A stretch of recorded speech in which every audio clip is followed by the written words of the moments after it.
नमस्कार दोस्तों, स्वागत है आपका एक और वीडियो में, यानी कि आज की ताज़ा घटना में। दोस्तों, आज की जो हत्या है, हत्या करने वाले को भी अचंभा है, उसको भी कल्पना नहीं की कि मैं ऐसी हत्या करने वाला हूं। दोस्तों, इस वीडियो के माध्यम से मैं आपको समझाने की कोशिश करता हूं। दोस्तों, एक बात हमेशा याद रखिएगा कि इस दुनिया में कोई भी रिश्ता अगर प्यार, भरोसे और सच्चाई से नहीं निभाया जा सकता है तो उसे ज़बरदस्ती निभाने की कोशिश कभी नहीं करनी चाहिए, यानी उसके साथ ज़बरदस्ती नहीं करनी चाहिए।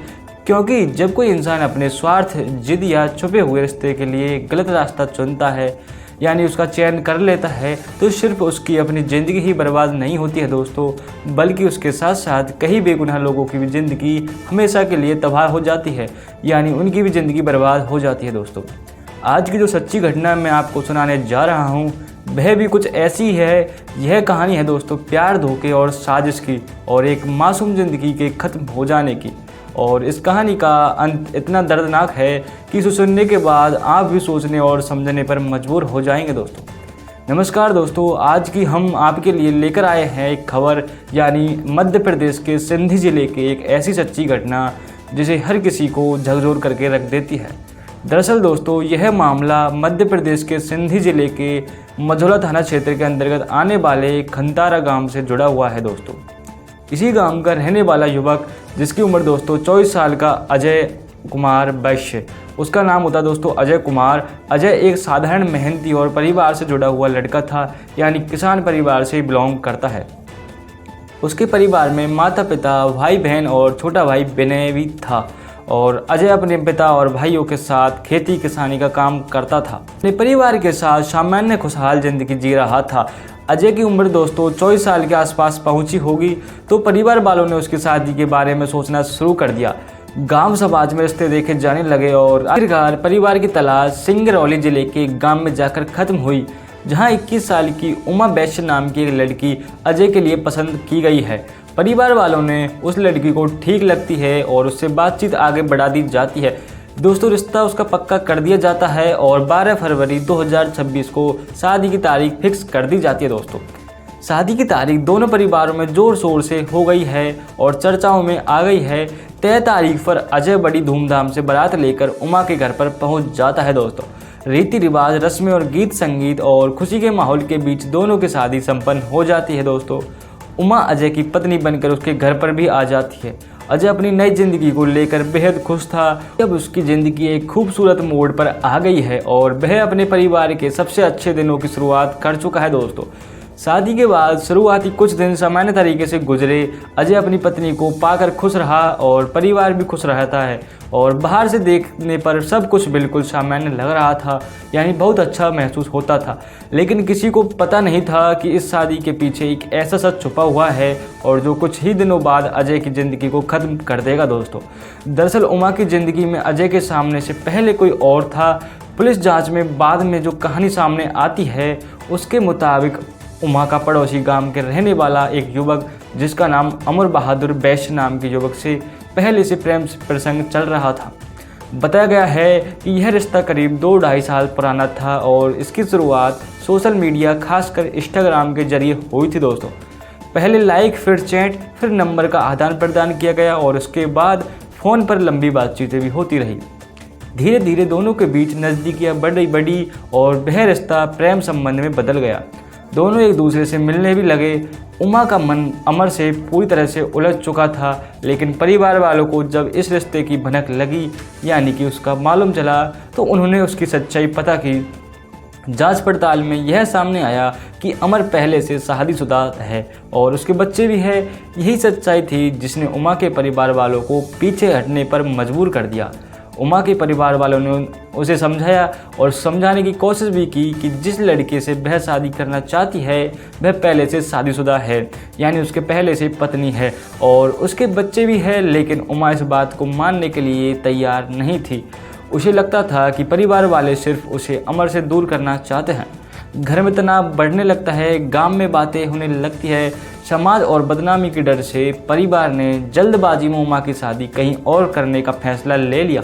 इसी जल्दबाजी में अजय का रिश्ता उमा से तय कर दिया गया।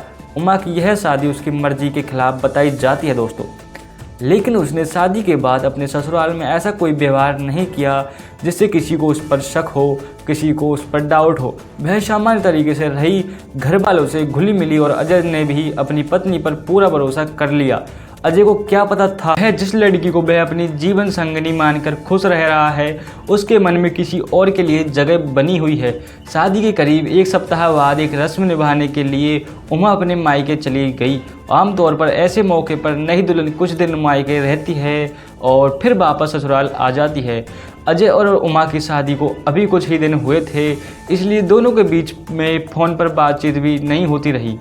उमा बार बार अजय से मीठी बातें करती है, उससे मिलने की इच्छा जताती है और यह एहसास दिलाती है कि वह उसे दूर रहकर बेचैन है, यानी कि उसके पास आना चाहती है। यही वह हिस्सा था जो बाद में पुलिस जांच में बेहद अहम साबित हुआ। बताया गया है कि उमा ने इसी दौरान अजय को अपने मायके बुलाने का प्लान बना लिया। उसने अजय से कहा कि जब से वह मायके आई है उसका मन नहीं लग रहा है, वह चाहती है कि अजय एक रात के लिए उनसे मिलने के लिए आए। अजय जो अपनी पत्नी से मिलने के लिए खुद भी बेचैन था, तो तुरंत तैयार हो गया। उसे लगा कि उसकी पत्नी उसे प्यार से बुला रही है, लेकिन हकीकत इसे बिल्कुल अलग थी दोस्तों। यह एक ऐसा मामला था जिसमें अजय को बिल्कुल मालूम नहीं था। दोस्तों, बात आ जाती है अपनी 8 मार्च 2026 के शाम करीब 5 बजे के आसपास। अजय अपनी बाइक लेकर घर से निकलता है। उसने अपने परिवार वालों से कहा कि वह अपनी पत्नी से मिलने ससुराल जा रहा है। क्योंकि यह उसकी पहली बार ससुराल जाने की बात थी, इसलिए घर वालों ने भी उसे नहीं रोका। अजय खुश था, उत्साहित था और रास्ते भर शायद यही सोच के चल रहा था कि वह अपनी पत्नी से मिलेगा, उसके साथ कुछ वक्त बिताएगा और अपने रिश्ते और मजबूत करेगा। लेकिन उसे नहीं पता था कि यह सफ़र उनकी ज़िंदगी का आखिरी सफ़र साबित होने वाला है। उधर उमा अपने मायके में थी और बहन से देखने पर ऐसा लग रहा था जैसे वह अपने पति का इंतजार कर रही हो। लेकिन पुलिस के मुताबिक इसी दौरान वह अपने प्रेमी अमर के साथ लगातार संपर्क में थी। रात बढ़ती गई लेकिन अजय अपने ससुराल नहीं पहुंचता है दोस्तों। करीब 10 बजे उमा ने अजय के नंबर पर कॉल करना शुरू कर दिया। फ़ोन बंद आने लगा, यानी स्विच ऑफ आने लगा। उसने कई बार कॉल किया लेकिन हर बार मोबाइल स्विच ऑफ बता रहा था। इसके बाद उमा ने अजय के छोटे भाई विनय को फ़ोन कर दिया और पूछा कि अजय निकले थे या नहीं निकले थे या अभी घर पर है। तो फिर विनय ने बताया कि अजय तो शाम 5 बजे ही घर से निकल चुका है। यह सुनते ही दोनों परिवार वालों में चिंता बढ़ जाती है। अजय के घर वाले परेशान हो गए, उमा के घर वाले भी चिंतित में आ गए और फिर दोनों तरफ से तलाश शुरू कर दी जाती है। पूरी रात खोजबीन चलती रही लेकिन अजय का कोई सुराग नहीं मिलता है दोस्तों। उस रात किसी को नहीं पता था कि अजय अब इस दुनिया में है या नहीं है। अगली सुबह यानी 9 मार्च 2026 को सिंगरौली जिले के सराई थाना क्षेत्र के अंतर्गत एक रजनिया कटरा के पास सड़क किनारे जंगल वाले इलाके में एक युवक की लाश मिलने की खबर फैल जाती है दोस्तों पूरे इलाके में। लाश के ऊपर उसकी बाइक भी गिरी हुई थी, इसलिए पहली नज़र में यह मामला सड़क हादसे जैसा लग रहा था। आसपास के लोग जमा होने लगे, पुलिस को सूचना दी गई। उधर जब अजय के ससुराल वाले को इस बात की जानकारी मिली तो उमा के पिता मौके पर पहुंच जाते हैं। उन्होंने सबको देखा और उनकी सांसें थम गई। वह कहीं और नहीं बल्कि अजय कुमार था। जैसे ही यह खबर उमा तक पहुंचती है दोस्तों, वह भी वहां पहुंच जाती है और अपने पति का शव देखकर रोने लगती है। आसपास मौजूद लोगों को जब यह पता चलता है कि शादी को अभी मुश्किल से 20 या 22 दिन ही हुई है तो हर कोई दंग रह गया। हर किसी की जुबान पर एक ही बात थी, अभी तो लड़की की शादी हुई थी और इतनी जल्दी उसका सुहाग उजड़ कैसे गया, यानी श्रृंगार फीका कैसे पड़ गया। पुलिस मौके पर पहुंची और शुरुआती तौर पर मामला एक्सीडेंट का ही लग रहा था, लेकिन जब शव की बारीकी से जांच की गई तो पुलिस को अजय के गले पर एक संदिग्ध निशान नज़र आ गया दोस्तों। यही पूरे मामले का सुराग था जिसने पूरे केस की दिशा ही बदल दी दोस्तों। पुलिस को लगा कि यह सामान्य सड़क हादसा नहीं हो सकता। सबको पोस्टमार्टम के लिए भेज दिया जाता है दोस्तों। परिवार वालों से पूछताछ की गई। परिवार वालों ने कहा कि अजय का किसी से कोई झगड़ा नहीं था, कोई दुश्मन नहीं था, न कोई दुश्मनी थी और न ही किसी तरह का कोई विवाद चल रहा था। लेकिन पोस्टमार्टम रिपोर्ट ने पुलिस के सबको मौजूद करके बता दिया। रिपोर्ट में साफ साफ हुआ कि अजय की मौत हादसे से नहीं हुई बल्कि गला दबाने के कारण हुई है, यानी कि उसका गला दबा दिया गया है। अब यह मामला हत्या में बदल चुका है दोस्तों और पुलिस ने अज्ञात लोगों के खिलाफ केस दर्ज कर लिया है दोस्तों। शुरुआती 2 दिन तक पुलिस के हाथ कोई सुराग नहीं लगता है। घटनास्थल से कोई बड़ा सुराग नहीं मिलता है दोस्तों, प्रत्यक्ष गवाह भी नहीं मिलता है, लेकिन पुलिस ने हार नहीं मानी। अजय के मोबाइल फ़ोन की कॉल डिटेल्स निकलवाई गई ताकि यह पता लगाया जा सके कि उसने आखिरी बार किससे बात की है। जांच में सामने आया कि अजय की आखिरी बातचीत उसकी पत्नी उमा से हुई थी। यह बात अपने आप में बहुत असामान्य नहीं थी दोस्तों, क्योंकि वह अपनी पत्नी से मिलने ही जा रहा था। लेकिन पुलिस ने यहाँ से एक और कदम आगे बढ़ाया। उन्होंने उमा के मोबाइल नंबर की कॉल डिटेल्स भी निकलवाई और यहीं से वह परत खुलनी स्टार्ट हो जाती है दोस्तों, जिसने पूरे मामले को हिला के रख दिया दोस्तों। एक ज़िंदगी को उसने मौत के घाट उतार दिया दोस्तों। पुलिस को पता चलता है कि जिस समय उमा अपने पति अजय से लगातार बातचीत कर रही थी, उसी समय यह दूसरे नंबर पर भी लगातार संपर्क में थी, यानी उससे भी बातचीत कर रही थी। उस नंबर की जांच की गई तो वह निकला अमर बहादुर बैस का। उसके नाम पर रजिस्टर था। यह वही युवक था जिसने उमा का पहले से प्रेम संबंध चल रहा था। पुलिस ने जब उमा का मोबाइल कब्जे में लेकर उसकी गहराई से जांच की तो पता चलता है कि उसने व्हाट्सएप के जरिए अजय की लोकेशन भी अमर को भेजी थी। पुलिस को लगभग यकीन हो गया कि यह हत्या किसी हादसे या अचानक हुए झगड़े के मामले में नहीं है, बल्कि यह एक सोची समझी साजिश है दोस्तों। इसके बाद पुलिस ने उमा को हिरासत में ले लिया और उससे पूछताछ शुरू कर दी गई। शुरुआत में उमा ने खुद को बेगुनाह दिखाने की कोशिश की और पुलिस वाले को घुमाने की भी कोशिश की, लेकिन डिजिटल सबूतों के सामने उसकी कहानी टिक नहीं सकी दोस्तों, यानी जल्दी से साफ सामने आ जाता है। 11 मार्च 2026 को पुलिस ने उमा के औपचारिक रूप से गिरफ्तार कर लिया। इसके बाद अमर बहादुर को भी पकड़ा जाता है दोस्तों। जब दोनों को आमने सामने बैठाकर पूछताछ की जाती है तो धीरे धीरे पूरी सच्चाई सामने आने लगती है।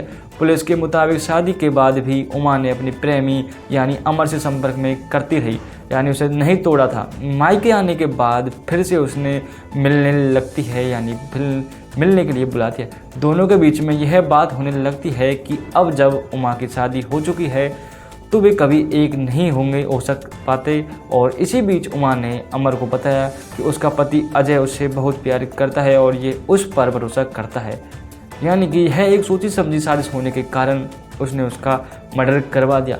यही भरोसा बाद में अजय की सबसे बड़ी कमजोरी बन गया दोस्तों। पुलिस के मुताबिक उमा और अमर ने मिलकर यह तय कर लिया और यही से एक खतरनाक साजिश ने जन्म ले लिया दोस्तों। पुलिस जांच में सामने आया कि योजना के तहत उमा ने पहले अजय को मीठी मीठी बातों में फंसाकर अपने माता पिता के घर बुलाया, और यानी कि मायके बुला लिया। जब अजय रास्ते में था तो उसने फ़ोन करके अपने पति से पूछा कि वह पहली बार ससुराल आ रहा है और कौन सी मिठाई लेकर आए। उस समय उमा ने पहले अजय की लोकेशन पूछी और फिर वही लोकेशन अपने प्रेमी यानी अमर को भेज दी जाती है। अमर ने इस काम में अपने दोस्त यानी चंद्रपाल को भी शामिल कर लिया। पुलिस के मुताबिक चंद्रपाल को पैसे का लालच देकर इस साजिश का हिस्सा बनाया गया। फिर दोनों एक सुनसान रास्ते पर यानी कि रजनी कटरा जंगल के पास जाते हैं। अजय का इंतजार करने लगते हैं। जैसे ही अजय वहां पहुंचता है उसका रास्ता रोक लिया जाता है दोस्तों। उसके बाद उसके साथ मारपीट की जाती है और फिर उसकी हत्या भी कर दी जाती है दोस्तों। बाद में पूरी घटना को सड़क हादसा दिखाने के लिए सबके ऊपर बाइक गिरा दी जाती है ताकि किसी को शक न हो, किसी को मालूम न चले। लेकिन अपराधी अक्सर एक गलती जरूर कर बैठते हैं और इस केस में वह गलती थी दोस्तों डिजिटल सबूत, यानी कि call details, location sharing, WhatsApp chat, Instagram का चैट, मोबाइल की गतिविधि और पोस्टमार्टम रिपोर्ट। इन सब ने मिलाकर पूरी साजिश का पर्दाफाश कर दिया दोस्तों। पुलिस ने जब अमर से सख्ती से पूछताछ की तो उसने भी सबूत यानी कि सच कबूल कर लिया। इसके बाद पुलिस ने तीसरे आरोपी यानी चंद्रपाल को भी गिरफ्तार कर लिया। वारदात में इस्तेमाल वाहनों को भी गिरफ्तार किया गया। तीनों आरोपियों को अदालत में पेश किया गया और वहां से उन्हें जेल भेज दिया गया।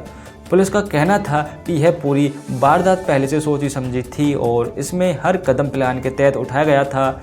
एक नई शादी, एक मासूम पति, एक भरोसेमंद रिश्ता और उसी रिश्ते के भीतर छिपी साजिश, यही इस पूरे मामले की सबसे दर्दनाक सच्चाई थी दोस्तों। इस केस के सबसे भावुक और दर्दनाक पहलू तब सामने आया जब अजय के परिवार वालों को पूरी सच्चाई का पता चलता है।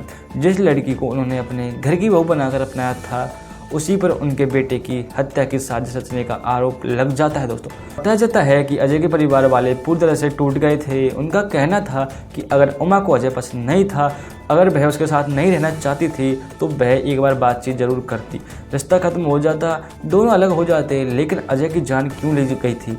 एक माँ बाप के लिए इससे बड़ा दर्द क्या हो सकता है कि उनका जवान बेटा, जिसकी शादी को अभी कुछ ही दिनों में हुए थे, उसे एक लड़की ने धोखे से मरवा दिया, जिसे वह अपना सबसे करीबी मान रही थी। इस घटना पर उमा के परिवार वालों की प्रतिक्रिया बेहद चौंकाने वाली लगती है दोस्तों। जब मीडिया के और स्थानीय लोग उमा के पिता तक पहुंचते हैं तो उन्होंने भी अपनी बेटी के इस कथ्य पर नाराज़गी जाहिर की, यानी नाराज़गी दिखा दी। उनका कहना था कि अगर उनकी बेटी ने सच में ऐसा किया है तो उसके कर्मों की सज़ा ज़रूर मिलनी चाहिए। उन्होंने साफ कहा कि वह किसी भी कीमत पर उसे बचाने की कोशिश नहीं करेंगे। यह बयान अपने आप में बहुत भयंकर कहने वाला होता है। जब एक पिता भी अपनी बेटी के पक्ष में खड़ा होने के बजाय कानून से सख्त कार्रवाई की मांग करता है तो समझा जा सकता है कि मामला कितना गंभीर और कितना दर्दनाक है दोस्तों। इस घटना के सिर्फ अजय का परिवार ही नहीं बल्कि उमा के परिवार वालों को भी भीतर से तक तोड़ दिया जाता है। दोस्तों यह पूरी घटना सिर्फ एक मर्डर केस नहीं है बल्कि यह एक बहुत बड़ी सीख समझी साजिश है दोस्तों। अगर किसी रिश्ते में प्यार नहीं है, अगर मन नहीं रहा और भरोसा भी नहीं है तो उस रिश्ते से बाहर निकलने के रास्ते भी अनेक होते हैं। समाज में बातचीत का रास्ता है, अलग होने का रास्ता भी है, कानून का रास्ता है। लेकिन जब इंसान जिद, स्वार्थ, लालच या गलत चाहत में फंस जाता है तो वह अपने साथ कई लोगों की ज़िंदगी भी बर्बाद कर देता है। तो इस पूरे घटनाक्रम को सुनाने का उद्देश्य किसी को परेशान करना नहीं है बल्कि आपको जागरूक कराना है और आपको लिए सचेत कराना है दोस्तों। मिलते हैं नेक्स्ट वीडियो में, तब तक के लिए बाय, जय हिंद, जय भारत।